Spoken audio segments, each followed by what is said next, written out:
Hello and welcome back to another episode of the Audacity Academy. I am your host, Sarah Falciani, and we have stuff and things to talk about today. It's going to be so good. But side quest before we get started.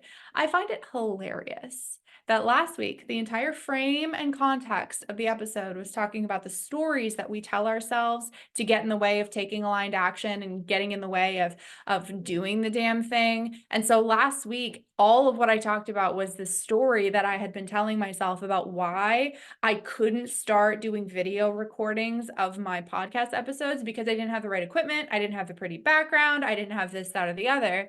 And now that I'm on the other side of that, and I am like fully in the new identity and fully in the new reality, I'm thinking back in hindsight and kind of laughing at, like, I've been laughing at myself over this, especially because I made such a big deal out of it. It seemed so real. It seemed so real and like such a big deal to me. But now I'm going to tell you right now, I'm never going to wear those headphones. It's never going to happen.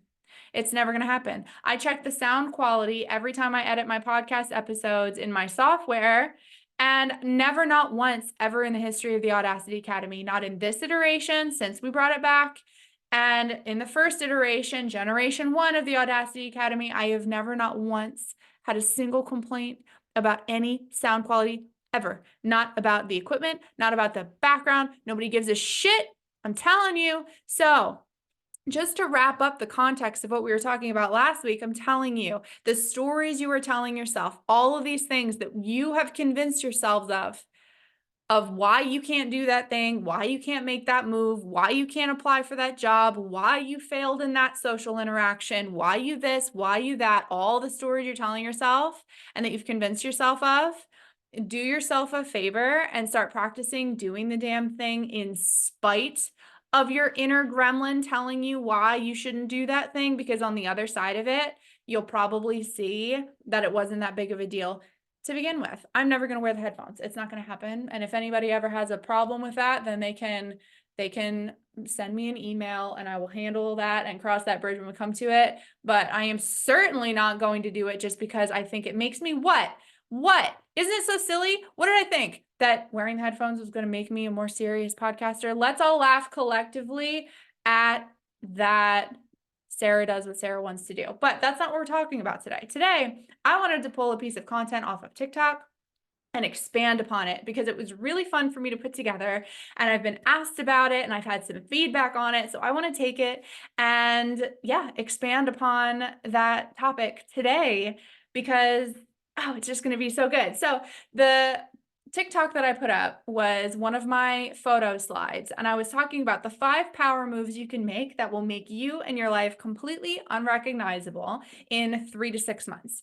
I love content like this because content like this gives you actual action steps. It gives you things to focus on. It gives you like just topics. It gives you topics to go, okay, I want to focus on this. This is a part of my self-concept I really want to work on. This is an area that I really want to work on. So how can I start working on embodying more of this? How can I embrace fully this power move?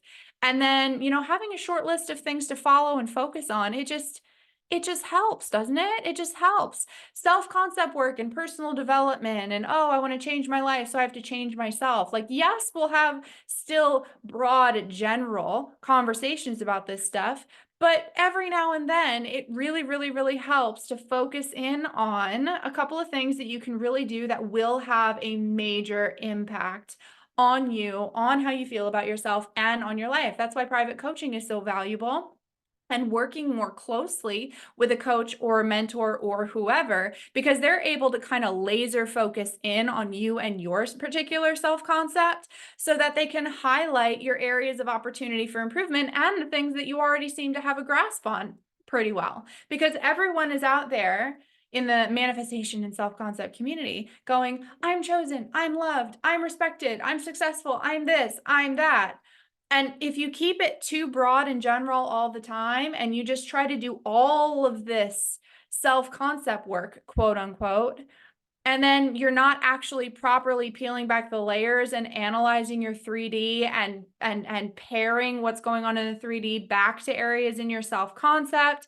And you can be doing work that you don't actually need to be doing. And who wants to do that? Who wants to work harder? I don't. Let's work smarter, not harder. So without further ado, here are 5 power moves you can make. Start working on things you can start working on that will, beyond a shadow of a doubt, transform you and your life in the next 3 to 6 months if these are things you are not already doing. So the first one, starting to fully speak your truth. Now, I had a comment response to this, or I got an email, I don't remember what it was, where someone basically called me a narcissist for this.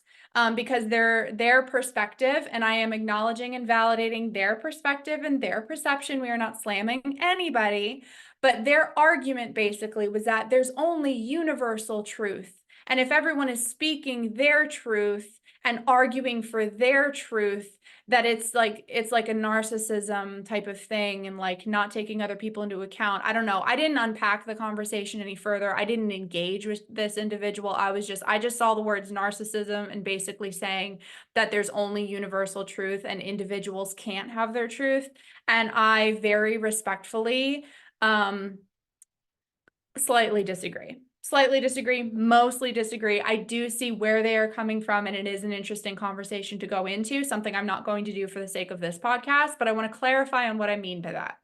We have our perception of ourselves. We have our perception of the world. We have our perception of people. We have our perception of concepts. And while, yes, in some areas, things that have been scientifically proven, and like, yes, there are universal truths. There are facts. There are facts that can't be argued. We absolutely can be wrong about things, right?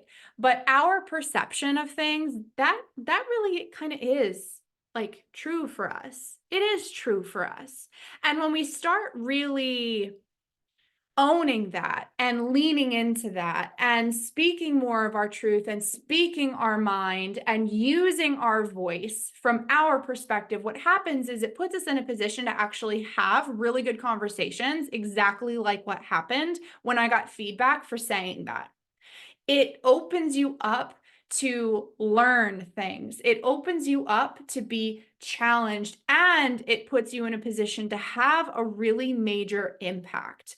So I still stand on my point, and I still encourage it, because if you start speaking your truth, you start using your voice, you start standing up for yourself, you start engaging in interesting, respectful conversations, even around hot topics, you start researching your perspectives, you start just being more vocal in general, instead of just going along with the crowd, going along with what everyone else is telling you to do, going along with whatever that bully is telling you to do, going along with whatever the flow is with work and whoever the stronger personality is in your social circle, whatever the case may be.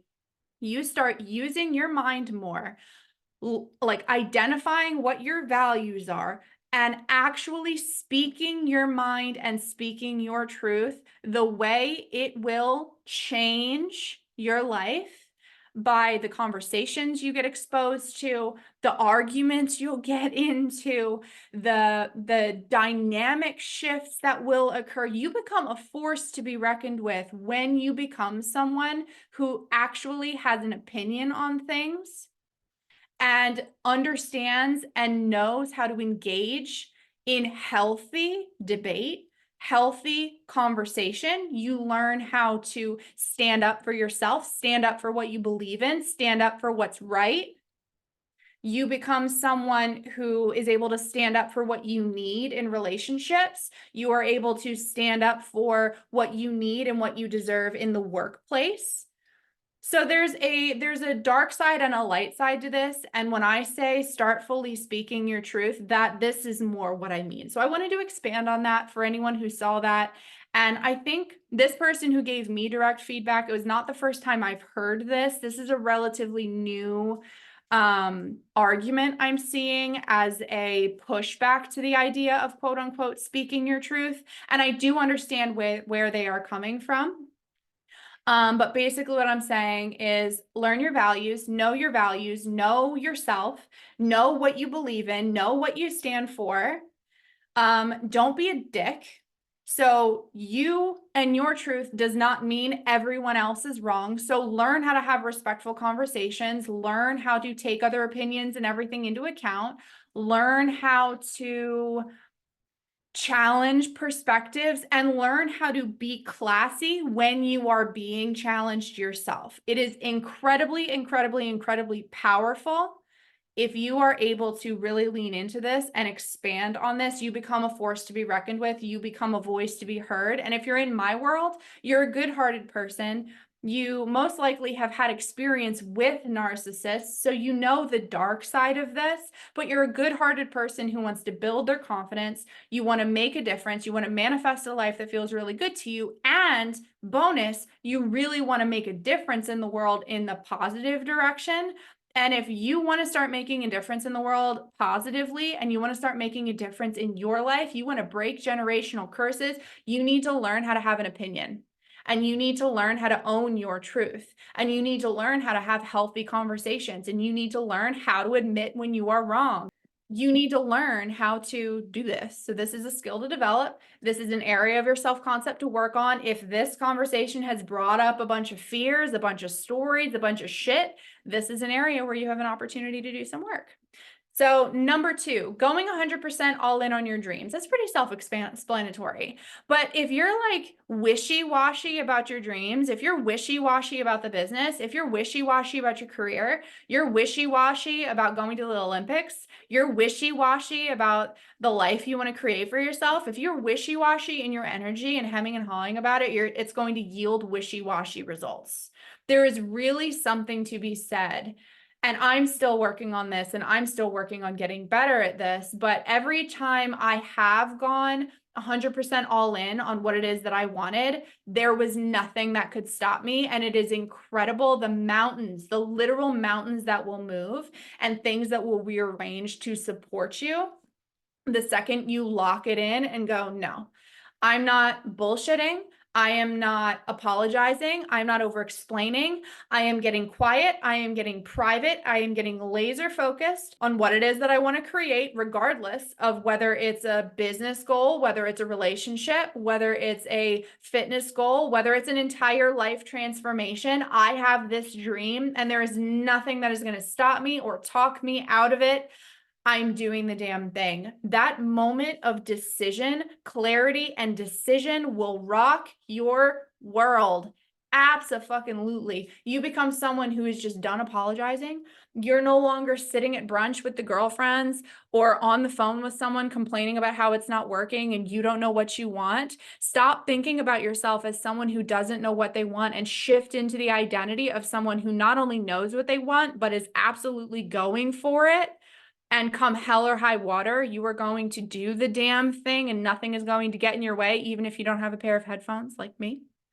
And it's just the palpable shift in your mindset, in your energy, in how you show up, to conversations, in the rooms how you carry yourself when you walk in a room, the opportunities, the way the 3D rearranges to mirror back to you your changed state when you make that single decision. Life-changing. Number 3, choosing to walk away instead of tolerating less than you deserve. How much do we love this one? We love a little bit of sassy energy. Seriously. You can't set a standard in your head for how you want to be treated at work, how you want to be treated by people, how you want to be treated by your SP, by your significant other, how you want to be treated by family, and then remain in situations of disrespect and tolerating less than you deserve, as if they'll naturally conform, as if the 3D is naturally going to conform when you're still tolerating it. That shit doesn't work. You have to decide what your standard is, energetically decide, and by energetically decide, I mean you lock it in. The identity of the version of you who gets that treatment, who people meet that standard, And then you start showing up to your life with expectation as if the standard is met. And when it is not met, you don't tell people. I have a whole course, the boundaries course. She comes out later this year. She'll be open for enrollment. We go into all of this. It's a whole 6-week course all about this. We don't tell people how to treat us. We treat ourselves the way we want to be treated, and we show our boundaries through our energetic expectation and through our actions. Boundaries cannot just simply be verbalized. We love verbal boundaries, but you shouldn't have to verbalize every single boundary. As long as you are begging someone to treat you a certain way, as long as you are begging someone to meet a certain standard or respect you or whatever, but your actions and your energy and how you are treating yourself is not a living, breathing embodiment of that standard, there's a disconnect, and you're never going to manifest different treatment from anyone. Learn how to be okay and detached from the outcome when it comes to setting your standards and holding your standards. Again, don't be a dick. It doesn't mean we treat other people less than. It doesn't mean we put other people down. It doesn't mean we nag. It doesn't mean we get abusive or become a bully. It does not mean that in any way. All of those are signs of insecurity. Anyway, we don't embody that kind of shit here. We very simply embody the energy of self-respect. Self-respect and security and confidence, and I'm good, and I would rather remove myself from this situation in which I am very obviously not receiving the treatment that I desire. They just don't get access to me anymore. It's as simple as that. You just don't get access to me anymore. And you'll be surprised how your perspective of situations tend to change as you actually embody the energy of someone who is respected and all this, that, and the other, because this magical thing happens. I remember very vividly how this happened because I used to be super, super, super insecure. And when I was super, super, super insecure, I interpreted every single thing that every single person did or said as some kind of a reflection of me. And I internalized everything.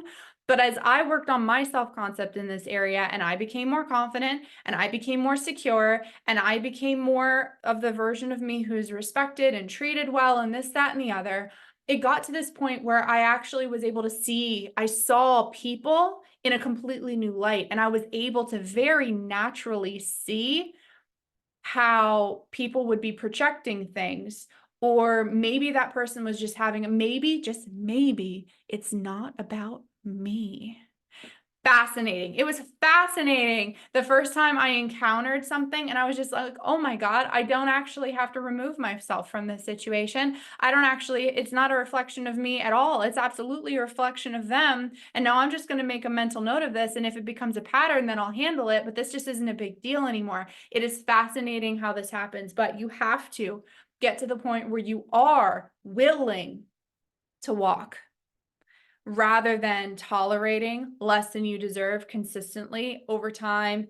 Absolutely not. And it's an energetic embodiment. It's a physical embodiment. It's a mentality. It's an energy that you have. It's the way you carry yourself.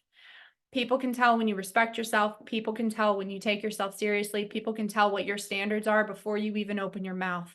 Get good at embodying that. It'll change your life.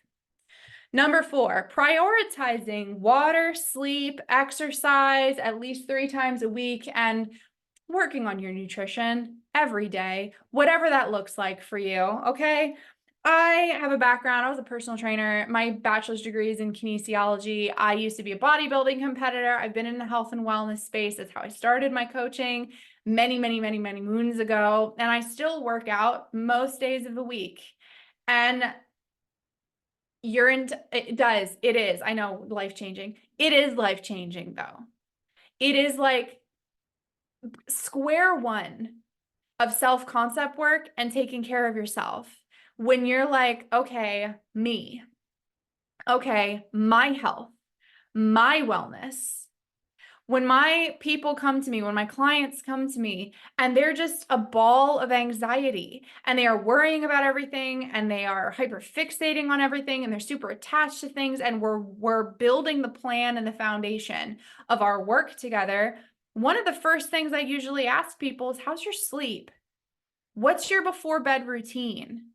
How much water are you drinking during the day? You'd be surprised how much of an impact your sleep, your hydration levels, the food that you're eating, how that has an impact on your mind, how you feel every day, how you handle stress, how you perform, how you interact with people, how you react to the 3D in general. This shit matters. I am not a personal trainer anymore. I'm not a health and fitness coach, but for the work that I do with my clients, where we're helping you get out of your own way so you can actually create the life that you want, and you are transforming your self-concept, and you are manifesting the things that it is you want to manifest, and you're building your confidence, and you're shifting your mindset. It is so transformational when you start taking your physical health seriously in whatever way that looks for you, because you are showing yourself, I matter. I am important. I am a spiritual being having a human experience, and this is the human body that I chose to come into from the spirit realm once upon a time, however many years ago, and I'm going to do my best to take care of it.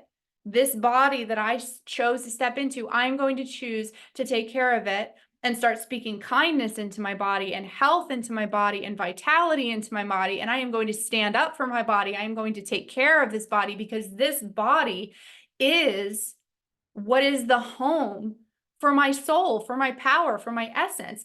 How the fuck else am I supposed to get anything done in this world if I am not taking care of myself to the best of my ability? That is prioritizing yourself. That is choosing yourself. That is setting a standard for yourself. That is so, so, so, so, so important.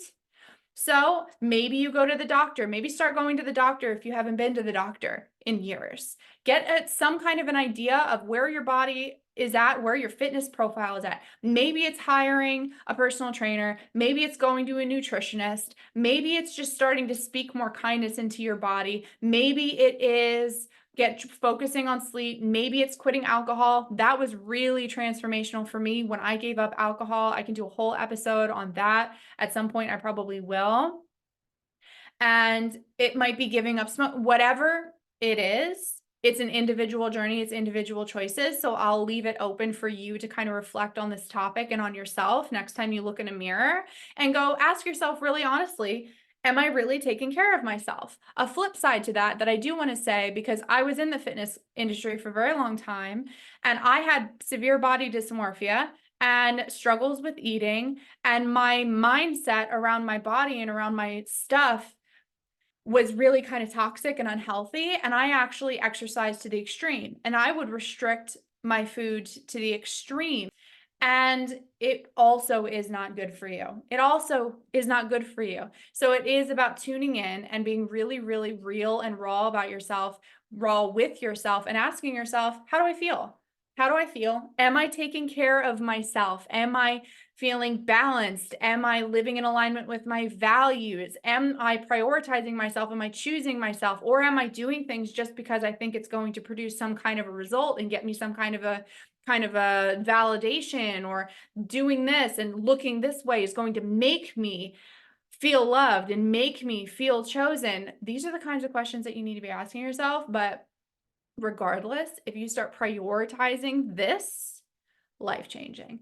And last, but certainly not least, healing your money mindset. And this is something that all of us are going to be working on forever, especially as the economy continues to do the stuff and the things that economies tend to do, right? Money is very real, but in addition to money being very real, and I know I don't talk about this very much, money is energy. Money very much is energy. And one of my favorite mentors in the world, her name is Amanda. She describes money as a neutral resource. Money is just something that is responding to us, just like SP is responding to us, just like everything else in the 3D is responding to us. So really digging into, okay, this has been my pattern with money. These have been my fears and my feelings around money. This has been my quote unquote manifested reality with money for so long. And I just keep kind of spinning my wheels. And these are the things I tell myself around money. And here I am still waiting on money to prove me wrong, as if money is all of a sudden magically going to start working for me. That's kind of the same energy as sitting around waiting for the population that you date to prove you wrong. It would be like me sitting around and waiting for men to prove to me that men are trustworthy. You can have that same perspective and be laser focused on expecting money to magically start proving you wrong when money is just responding to each and every one of us and the story we're telling ourselves about money. So maybe you hire a money coach. Maybe you start reading more books on financial empowerment and money manifestation. Maybe you just start, my signature course, Metamorphosis, you can absolutely go through that and customize it to money. I do have students who go through wanting to manifest certain amounts of money. Manifestation principles and self-concept work and our thoughts creating our reality, that's a copy and paste thing, no matter what it is that we are talking about, and money fits. And if you are serious about really transforming your life in the next 3 months, 6 months, or shorter, or whatever, seriously, ask yourself, what is my mindset around money? What is my expectation around money? What are the conversations I am constantly having around money? What are my fears around money? How do I expect money to treat me? How do I expect money to work for me? What is my relationship with money? And if I want to change that, I understand that I have to stop waiting for money to be different. And I have to start taking accountability for the stories that I am telling myself and start making some changes to my thought patterns and my expectations. And I actually have to do my self-concept work around this. So we change our money mindset the same way we change our mindset and our self-concept in relation to SP, around work, around building a business, around our home, around family, around our body, around our health, around our fitness. It all comes back to the thoughts that we are thinking and our dominant vibrational frequency.